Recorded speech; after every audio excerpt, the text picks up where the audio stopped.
L'histoire d'aujourd'hui nous vient de Gaël. Mon mari a insisté pour une séance de sexe à 4 avec sa collègue et son mari. Malgré mon hésitation, j'ai cédé car je ne voulais pas le décevoir. Après cette soirée, il a changé et montré un certain niveau d'insécurité que je n'avais jamais vu. Ceci après que j'ai avoué avoir aimé le moment passé avec le mari de sa collègue. Aujourd'hui, je ne sais pas pour combien de temps encore mon mariage va résister.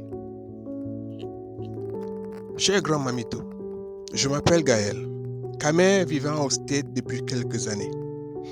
J'y suis arrivé avec mon mari Dagobert après avoir gagné la loterie de la carte verte. Malgré des débuts difficiles, nous avons pu établir une vie décente et tout se passait bien. Mon mari a fait l'armée avant d'entrer dans la police de la ville où nous vivons. J'ai fini des études universitaires en finance et travaille comme assistant personnel de clients VIP dans une banque. Ça faisait aussi déjà 2 ans que j'essayais de concevoir un enfant sans succès. Pour la petite histoire, j'ai rencontré mon mari à Yaoundé où nous avons tous les deux grandi. Il avait une certaine réputation de coureur de jupons quand je l'ai rencontré. Avant de se mettre ensemble, on était juste des amis et il me racontait toutes ses aventures de vagabondage passant d'une fille à une autre. Il avait souvent de ces histoires et fantasmes sexuels qui me dépassaient. C'était difficile de faire la part des choses entre ce qui était juste fantasme et ce qu'il avait déjà fait.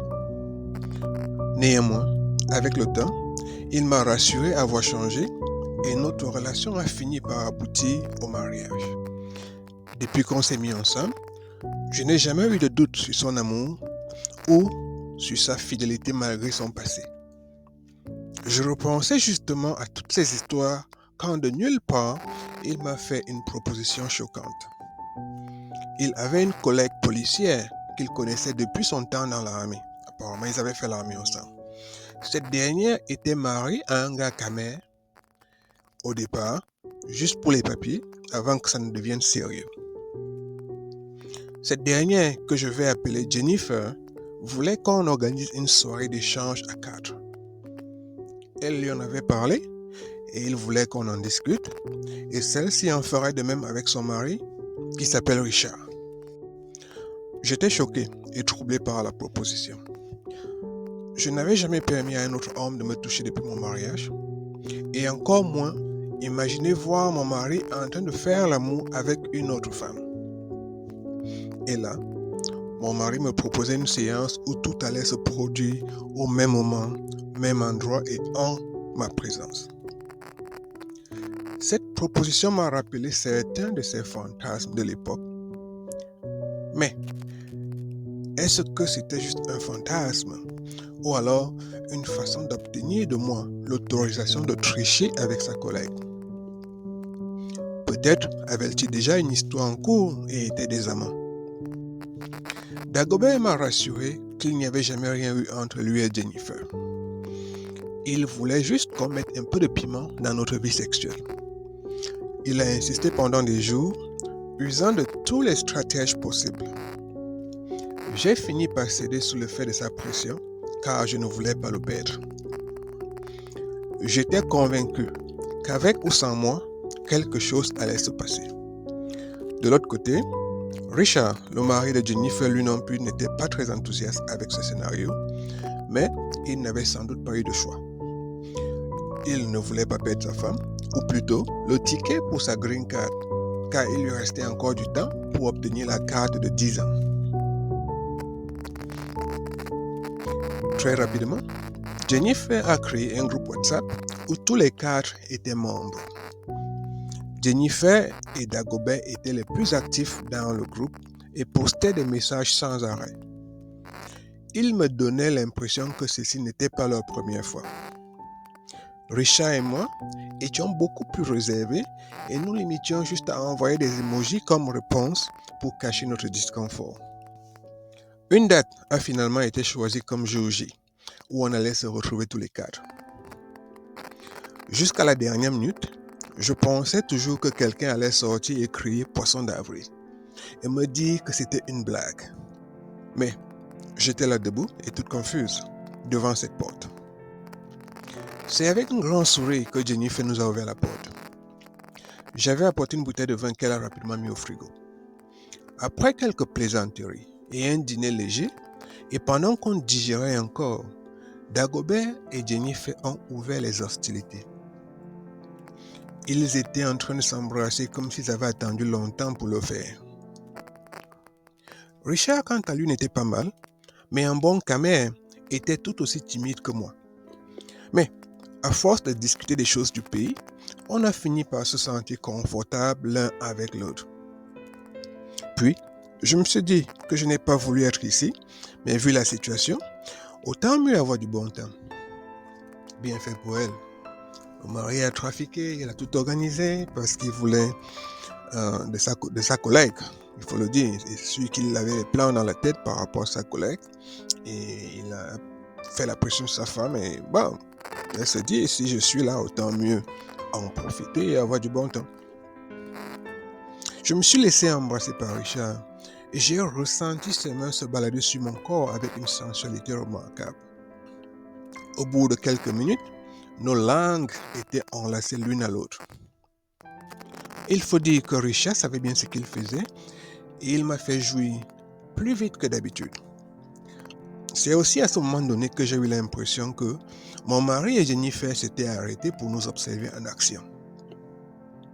Il faut dire que j'éprouvais un plaisir qui était nouveau et différent de celui avec Dagobert, mon seul partenaire depuis des années. Ben voilà, la femme mariée, elle a toujours été fidèle à son mari, elle n'a jamais goûté de Dagobert dehors. Et à cause de son mari qui voulait goûter la collègue, elle a eu l'opportunité de goûter, de tester un Dagobert différent de son Dagobert. Et non seulement c'était différent, mais c'était bon, elle a pris du plaisir. C'est sûr que ses gémissements ont attiré l'attention de son mari et de sa collègue. Je crois que nous voir prendre autant de plaisir a provoqué quelque chose d'inattendu chez nos conjoints. Je ne sais pas si le plan au départ était pour la soirée de s'étendre sur toute la nuit, mais après un seul coup, et tout d'un coup, Dagobert voulait que l'on rentre à la maison. Jennifer, quant à elle, se sentait subitement aussi fatiguée et voulait dormir pour se lever tôt le lendemain. Pourtant, ce sont les deux qui avaient tout organisé et étaient très excités pour cette soirée. C'est plus tard que j'ai compris pourquoi ce changement soudain. En effet, Jennifer avait toujours eu cette fantaisie de se faire envoyer en l'air pendant que son mari regarde. Tandis que mon mari avait envie de voir ailleurs sans admettre que c'était ça son objectif. Mais quand le scénario ne s'est pas déroulé comme prévu, ils ont soudain perdu leur motivation, sans doute énervés par la connexion entre moi et Richard, mettant ainsi fin à la soirée. Seulement, depuis ce soir-là, mon mari est devenu beaucoup plus nerveux et moins bavard que d'habitude. De plus, j'ai noté une certaine motivation quand on fait l'amour. C'est comme s'il est en compétition avec quelqu'un. Sans doute, Richard est toujours dans sa tête. L'image de Richard et moi est sans doute restée ancrée dans sa mémoire. Dagobert m'a demandé plusieurs fois ce que Richard me murmurait dans mes oreilles et qui semblait me plaire. Il voulait savoir si j'avais passé du bon temps pendant cette fameuse soirée. J'ai été honnête et lui ai répondu que j'avais fait de mon mieux pour satisfaire Richard et que j'avais bien aimé. C'est alors là qu'à ma grande surprise, il a commencé à m'accuser de l'avoir ignoré pendant cette soirée, alors que la réalité est qu'il était très occupé avec Jennifer. Mon mari voulait également savoir si Richard était meilleur que lui. L'homme est blessé dans sa fierté, dans son orgueil. Il veut savoir si un autre homme a pu satisfaire sa femme beaucoup mieux que lui. Pourtant, c'est lui qui a tout organisé. Je pouvais voir et ressentir clairement que les événements de cette soirée le torturaient et touchaient à son orgueil profond d'homme et de mari. Comme si ça ne suffisait pas, j'ai aussi commencé à recevoir des messages de menaces et d'insultes de Jennifer, m'accusant d'avoir détruit son mariage. Mon mari a pris sa défense quand je lui ai montré ces messages. Pour lui, c'était normal et de son droit de se sentir ainsi, car son mari et moi les avions ignorés ce soir-là et fait comme s'ils n'étaient même pas présents. Pourtant, c'était censé être un échange à quatre, mais moi et Richard avions tout gâté. Et pourtant, j'avais malgré moi accepté de participer à cette soirée pour lui faire plaisir et protéger mon mariage. J'étais maintenant traité comme si j'avais tout organisé pour moi et avoir du bon temps. Cette période m'a permis de comprendre que Jennifer et Dagobert avaient déjà eu ce genre de soirée quand ils étaient dans l'armée tous les deux. Ce n'était pas rare d'y retrouver des couples qui adoraient ce genre d'expérience et invitaient parfois un homme, une femme ou même un couple pour des échanges sexuels. Dagobert m'avait raconté avoir eu une telle expérience au Cameroun avec un couple dont la femme était plus jeune que le mari et en présence de ce dernier. Mais moi, je n'y avais pas cru à l'époque. Le pire restait à venir car il y a 2 semaines et au milieu de tout ça que j'ai découvert que j'étais finalement enceinte. En effet, dans ce contexte fou, j'avais oublié que je ne prenais même plus la contraception car essayant d'avoir un enfant.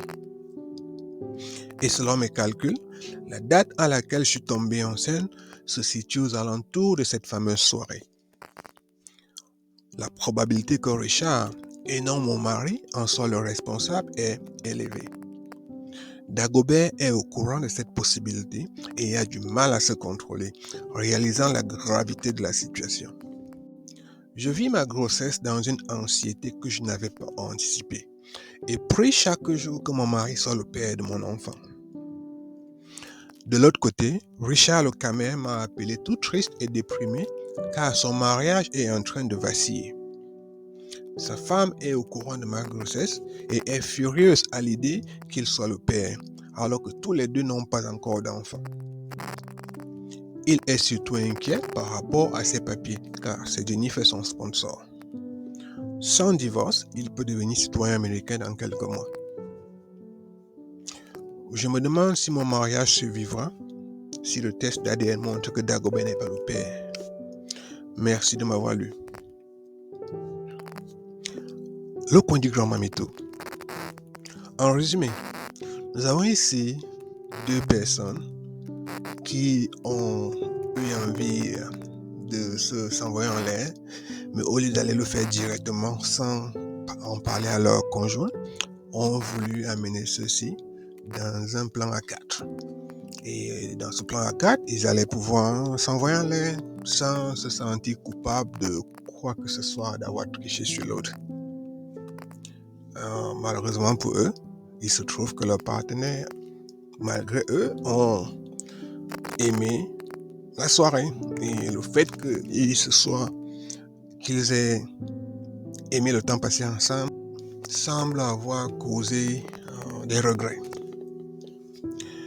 Il ne faut donc pas provoquer le diable et ses démons, ni les inviter dans votre vie. L'histoire d'aujourd'hui met en évidence 2 personnes mariées qui voulaient tricher, mais ont voulu manipuler leur conjoint pour atteindre leurs objectifs. Hélas pour eux, ça ne s'est pas passé comme prévu. Il est difficile de comprendre ces hommes et femmes qui dérivent leur plaisir à regarder leur partenaire faire l'amour avec d'autres personnes. C'est quoi exactement leur motivation? Certains couples survivent ce genre d'expérience, tandis que d'autres en arrivent à la séparation. Pire, on a vu des cas de meurtre par le conjoint lésé. Il est donc important de savoir exactement dans quoi on s'engage. Un autre enseignement à retenir de cette histoire est celle de savoir établir et maintenir ses principes. Il ne faut pas permettre à une personne, même si c'est le mari ou la femme, de vous amener à bafouer vos principes par peur de le ou la perdre. Très souvent, la suite logique à ce genre d'aventure est la recherche d'expériences similaires avec ou sans le conjoint et la multiplication du nombre de partenaires sexuels, car la sainteté du mariage a été violée. Ce genre de pratique n'est pas un problème de la société occidentale seulement, mais se retrouve bel et bien au sein de nos communautés camerounaises et africaines. En d'autres termes, une fois que vous avez invité votre partenaire à partager ce genre d'expérience, il n'y a rien qui les retient de pouvoir participer à d'autres expériences avec ou sans vous. La porte a été ouverte et chacun peut se faire plaisir comme il veut, comme il entend. Et malheureusement, ça arrive très souvent à la division parce qu'un partenaire va se sentir lésé par rapport à l'autre. Quant à Gaël, on ne peut que lui souhaiter bonne chance et espérer que son enfant soit effectivement de son mari. Dans le cas contraire, il est difficile de voir son mariage survivre au vu déjà de l'insécurité dont il a fait preuve après avoir permis à un autre homme d'avoir accès à sa femme. L'affaire de sexe représente un sujet qui peut diviser et même détruire des hommes, car impliquant très souvent l'orgueil et la fierté. C'est un phénomène naturel pour un homme de penser que lui seul peut satisfaire sa femme et de devenir fou à l'idée que quelqu'un d'autre soit meilleur que lui. Soyons prudents. Une fois mariés, il est important de protéger notre mariage, notre intimité et de ne pas permettre au diable d'y avoir accès. Merci de nous avoir suivis. Si vous avez aimé cette histoire, abonnez-vous à notre chaîne pour d'autres histoires tout aussi passionnantes et instructives que celle-ci. N'hésitez pas à la partager et surtout, n'oubliez pas de cliquer sur la cloche de notification pour ne pas rater nos prochaines vidéos.